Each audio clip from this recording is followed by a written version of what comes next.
La lecture de l'Évangile ce matin est dans l'Évangile selon saint Matthieu, au chapitre 14, les versets 13 à 21. À cette nouvelle, Jésus se retira de là en barque vers un lieu désert, à l'écart. L'ayant appris, les foules le suivirent à pied de leurs diverses villes. En débarquant, il vit une grande foule.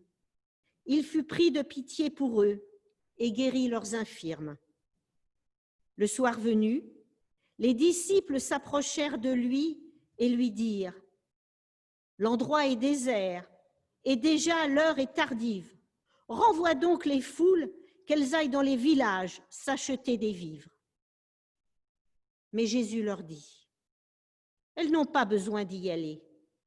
Donnez-leur vous-même à manger. » Alors, ils lui disent : « Nous n'avons ici que 5 pains et 2 poissons.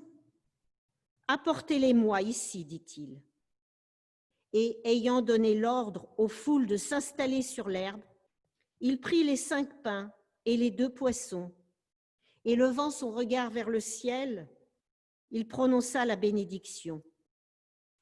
Puis rompant les pains, il les donna aux disciples et les disciples aux foules.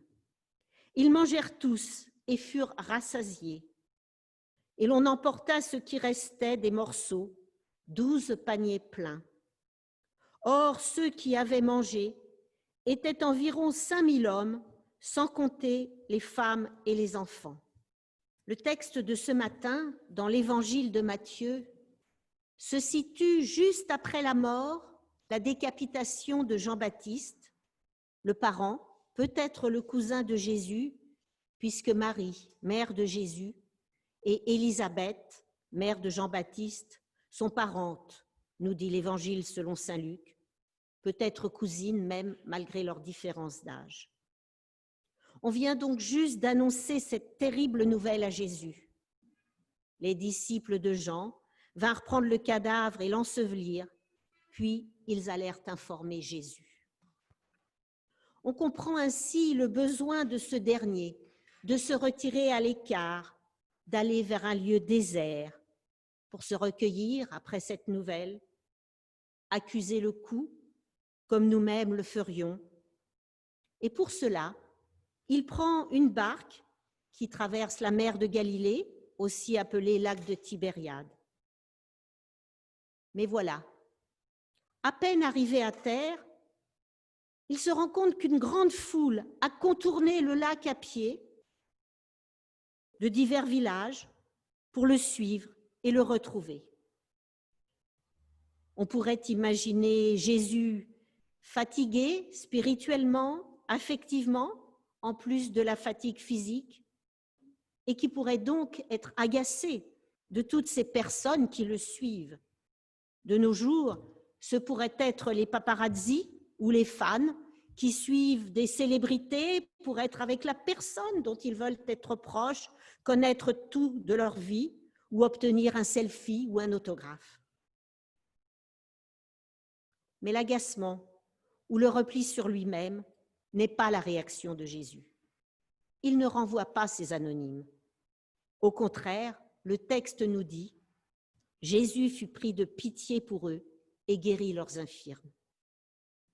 Ainsi, une fois de plus, on expérimente à travers le texte la compassion de Jésus pour les hommes et les femmes, l'amour qu'il leur porte pour leur venir en aide, prenant sur lui et sur sa propre tristesse pour les soulager, les enseigner et réaliser des miracles pour les malades.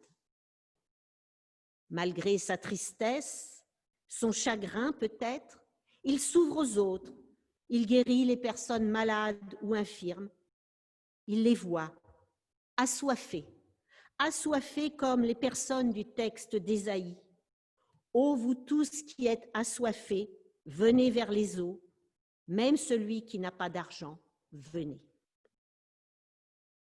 On imagine que Jésus passe sans doute une bonne partie de la journée avec cette foule, à échanger avec elle et ses besoins, à guérir les infirmes.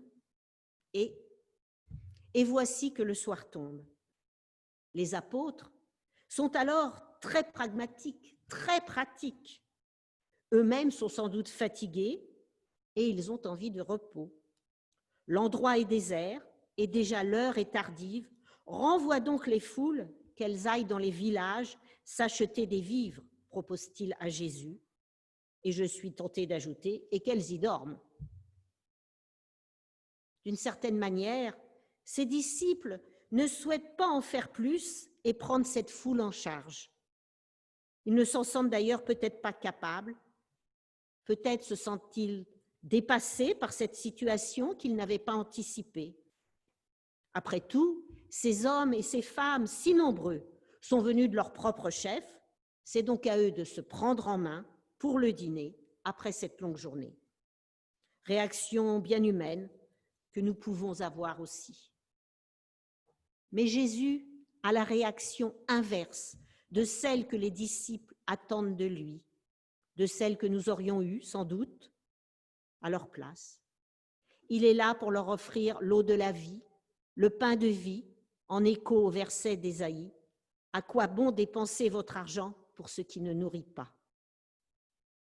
Jésus répond donc aux apôtres, elles, les foules, n'ont pas besoin d'y aller dans ces villages. Donnez-leur vous-même à manger. Voici donc le commandement de Jésus aux apôtres, alors qu'ils souhaitaient au départ un temps solitaire de recueillement et de ressourcement. Et cette réponse déconcerte les apôtres qui n'ont que 5 pains et 2 poissons. Et même si c'est uniquement à la fin du récit que nous avons la réponse, on apprend qu'il y a 5000 hommes, et cela sans compter les femmes et les enfants. C'est donc à une marée humaine que Jésus et les apôtres ont affaire, plus que l'effectif des spectateurs au Stade de France vendredi pour la Coupe de football entre le PSG et Lyon. Un nombre énorme pour l'époque, dans un endroit à l'écart, car ils ne sont pas dans une grande ville. Il a fallu marcher pour suivre ou devancer Jésus dans l'endroit où il voulait se mettre justement à l'écart. Mais Jésus dit aux 12 de se retrousser les manches et de nourrir eux-mêmes ces milliers de disciples. À eux de se débrouiller. Oui, c'est votre affaire de vous en occuper, de cette intendance. Cela doit vous concerner. Ah, mais les apôtres sont bien désarmés, comme nous le serions, avec 5 pains et 2 poissons pour cette foule. Que ferions-nous à leur place? Nous aurions eu la même réaction, sans doute, que chacun se débrouille pour trouver à dîner. Mais l'enseignement, l'exemple de Jésus à ses disciples est bien clair. Il veut les impliquer totalement face à la foule. Lui, Jésus, n'est pas là seulement pour soigner les maux spirituels, il pense aussi au matériel, et ses disciples, ceux qu'il a choisis, doivent faire de même. À la réponse des apôtres sur ce qu'ils ont comme nourriture ce soir-là, ils mesurent leur faiblesse et par là même notre faiblesse à nous aussi. Ce n'est pas qu'ils ne veuillent pas partager, comme nous aurions pu être prêts à le faire. C'est juste que là, il y a 6 000, 7 000 personnes, peut-être plus, et la logistique ne suit pas. Les apôtres font ainsi état de leur propre faiblesse, de leur impuissance, et ce dont Jésus se rend compte, tout comme il se rend compte de notre faiblesse, de notre fragilité à nous aussi, à certains moments de notre vie. Seuls, nous ne pouvons rien si nous ne nous appuyons pas sur Jésus, sur Dieu ou sur le Saint-Esprit selon notre sensibilité. C'est ce que les apôtres reconnaissent et que nous aussi nous pouvons reconnaître, notre vulnérabilité, notre insuffisance souvent, notre impuissance face à certaines situations. Alors Jésus se rend compte qu'il doit prendre les choses en main. « Apportez-les-moi », ordonne-t-il. Il demande à la foule de s'asseoir et alors il rend grâce. Il prononce la bénédiction en levant les yeux vers le ciel. Le récit qui suit pourrait être lu comme l'un des miracles réalisés par Jésus, Mais pour moi, il est davantage dans la symbolique qu'il nous enseigne. Cette partie du récit est importante, la bénédiction de Jésus. Elle renvoie à cette bénédiction que nous recevons chaque jour du Christ, qui prend soin de nous, qui nous donne à manger matériellement, mais aussi spirituellement. Et même si tout à l'heure, nous ne partagerons pas le pain et le vin, puisqu'il n'y aura pas de Sainte Seine, c'est bien de cela dont il est question, de la communion avec Dieu le Père, vers qui Jésus lève le regard, puis de la grâce reçue de la part de Dieu, et du partage du pain et d'autres aliments, que ce soit du poisson dans le récit ou le vin de la Seine. Après cette bénédiction, Jésus partage les pains et les poissons. Attention, il ne les multiplie pas, comme cela est parfois écrit. Il n'y a pas de magie. Il les partage, et chacun partage aussi avec son voisin. Et le miracle à la fin, c'est que chacun a pu manger à sa faim. Et plus encore, il va y avoir des restes. Et là aussi, on peut y voir de la symbolique, avec 12 paniers pleins, comme les 12 tribus d'Israël ou les 12 apôtres choisis par Jésus. La deuxième notion importante, ou peut-être la troisième, c'est ce partage. Et c'est ce à quoi Jésus nous invite aussi, à apprendre à partager. Il nous invite à partager parce que dans le partage, il y a aussi la notion de communion entre les hommes et les femmes, et aussi avec Dieu.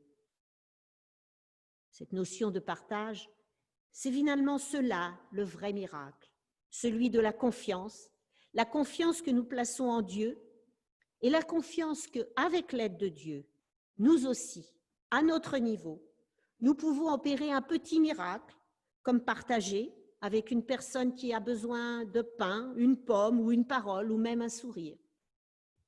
L'abbé Pierre disait « Chaque fois que quelqu'un partage, c'est le monde qui change ». La phrase de Jésus à ses disciples et donc par ricochet à nous aussi, « Donnez-leur vous-même à manger », nous conduira-t-elle, me conduira-t-elle, nous incitera-t-elle à tenter de rompre avec la spirale dans laquelle il semble que les riches deviennent plus riches et les pauvres plus pauvres, en partageant davantage. Mais attention cependant, sans nous plonger dans un activisme forcené qui nous épuiserait bien vite, mais en écoutant Jésus qui nous dit « Fais simplement ta part, juste ta part, même petite, mais toute ta part, et moi Jésus, je me charge du reste. » Par ce partage que nous pouvons opérer, nous pouvons aussi devenir plus riches nous-mêmes, riches du plaisir d'aider l'autre et de faire ainsi la volonté du Christ. Jésus nous montre que, même avec peu, tout est possible si nous osons la confiance, si nous prenons le risque de mettre ce peu à disposition d'autrui, de le partager, de l'offrir. Jésus a eu de la compassion pour les foules. Il a eu beaucoup d'amour pour ses brebis. Cet amour dont parle Paul dans la lettre aux Romains ce matin, quand il pose la question « Qui nous séparera de l'amour du Christ ?» Sa conclusion, qui sera celle de ce matin, « Rien ne pourra nous séparer de l'amour de Dieu manifesté en Jésus-Christ, notre Seigneur. » Amen.